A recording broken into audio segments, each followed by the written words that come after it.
this is actually perfect timing because I wanted to ask too. We talked about the top 5 San Francisco albums. I want to ask y'all how would you define the sound of San Francisco rap music? What are some? We talk about mob music, we talk about hyphy, but what is the Frisco sound? Because it is a specific sound. I don't know. To be honest with you, I know my sound. It was a little mixture of, like funk and mob.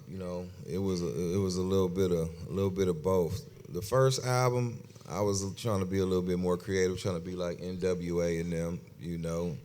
I was like Daz on the beats, and TC was my Dr. Dre. And we was just trying to be creative. I don't even think we had a sound. We was just in TC's studio. TC did have a sound because of the sound modules we was using. I think that kind of gave us a sound, dealing with that Emax and all that we was dealing with. And then later on, all them rolling sounds, the JD 990, JV 880, I think that gave us a sound. Because even Hunters Point sound was a little different than Field Mode. They was over there using a lot of vintage keys and different sounds that we wasn't using, But I don't think Frisco really had a sound. If it was sort of like RBL, 11.5, UDI, like everything coming up out of TC Garage at the time, you know what I mean, an enhancer. But I don't know. What you think, T? I mean, shit, man. Because you was behind all the music, you know what I mean? Let me tell you how the truth, man. We had a sound in the city? Yeah, we had a sound, brother. We had a sound. We used a lot of that P-Funk clap, whole lot of that. What was that, the R8?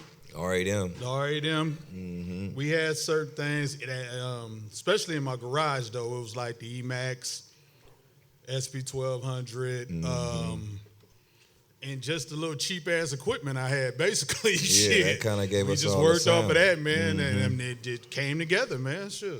And ta-da. Right, exactly. Right.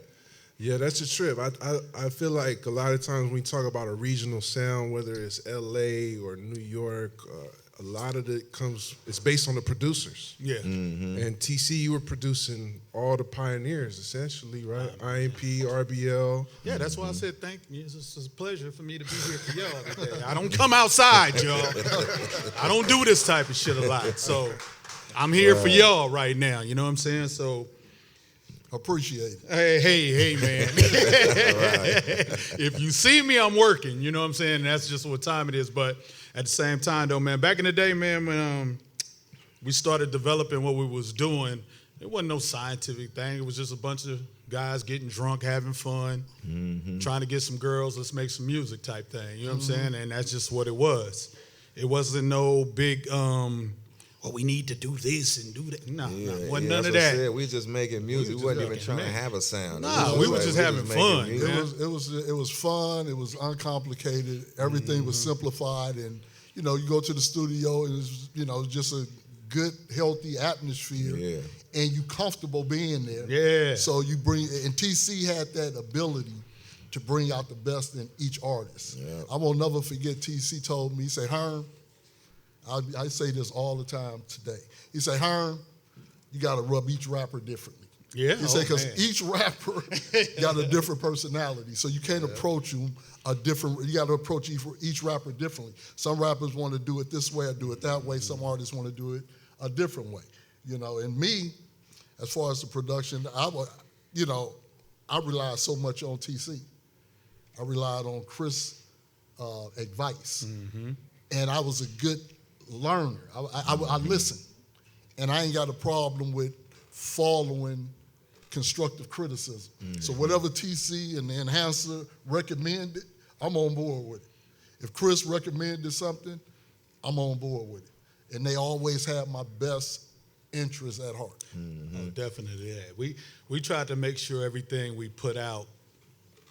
And unlike a lot of cats, they sit in the studio and just work and be making songs, and they don't put them out. You never hear them to be judged. Yeah. We put our shit out. Yeah, everything. You got to hear it. The best, the worst, you got to hear it, though. Exactly. For real. We put our shit out, first man. album. There's a lot of mistakes on there whole that lot people of, don't know about. But.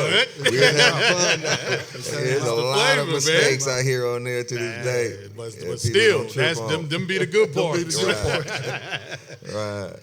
Check it out, everybody. The second annual History of the Bay Day is going down October 19th at the Midway in San Francisco, and early bird tickets are on sale right now. If you were at last year's event, you know how special it was. You know the vibes. This year is going to be even bigger. We're going to have legendary performances, a live podcast, women in hip hop panel, History of Bay Area dance cypher, graffiti gallery curated by Dying Breed, a museum exhibit, exclusive vendors, food, and much more. We're going to have an epic lineup this year. We're going to be announcing the first artist soon, but right now you can get tickets at a discounted rate on the early bird special, so make sure you hit up the link at the description of this episode, and I'll see y'all October 19th at the Midway SF for History of the Bay Day Part 2.